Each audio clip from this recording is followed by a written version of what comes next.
जम्मू कश्मीर के पहलगाम की खूबसूरत वादियों में अंधाधुंध फायरिंग में 26 लोगों की मौत से हड़कंप मच गया है।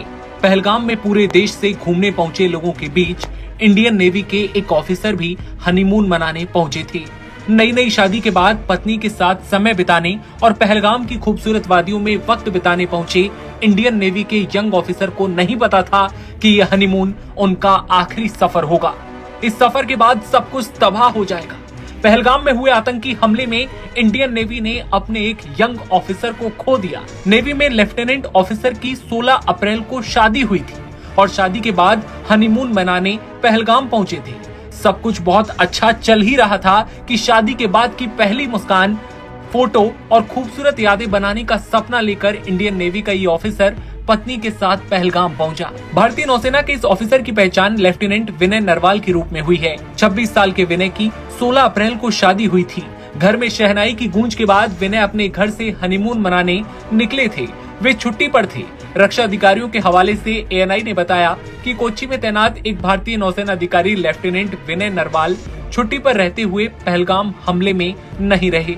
वे हरियाणा के मूल निवासी हैं और 16 अप्रैल को उनकी शादी हुई थी। पहलगाम शहर के पास एक प्रसिद्ध खास के मैदान में आतंकवादियों द्वारा की गई गोलीबारी में 2 विदेशी और 2 स्थानीय लोगों सहित 26 लोग मारे गए, जो 2019 में हुए एक हमले के बाद घाटी में सबसे घातक हमला है। ये दुखद खबर सुनकर हर तरफ सन्नाटा पसर गया है। पहलगाम आतंकी हमले में इंडियन नेवी ने अपने एक यंग ऑफिसर को खो दिया है। इस खबर के आते ही हरियाणा में भी मातम छा गया है। इसी बीच भारतीय सेना और जम्मू कश्मीर पुलिस ने बैसरन, पहलगाम, अनंतनाग के सामान्य क्षेत्र में एक संयुक्त तलाशी अभियान शुरू किया है। अमित शाह आनन फानन में श्रीनगर पहुंच चुके हैं। आतंकियों को मुंहतोड़ जवाब देने की प्लानिंग के साथ ही सेना भी एक्शन मोड में है, जिनमें चीख पुकार और मातम, हमें बचा लो की आवाजें सुनाई देती हैं। हमले के तुरंत बाद सेना और जम्मू कश्मीर पुलिस ने पूरे इलाके में सर्च ऑपरेशन शुरू किया। इस खतरनाक आतंकी हमले से पूरे देश में भयंकर गुस्सा उबल पड़ा है। देश के प्रधानमंत्री नरेंद्र मोदी ने ट्वीट करते हुए कहा कि इस हमले के पीछे जो भी लोग हैं उन्हें बख्शा नहीं जाएगा। उनका नापाक एजेंडा कभी सफल नहीं होगा।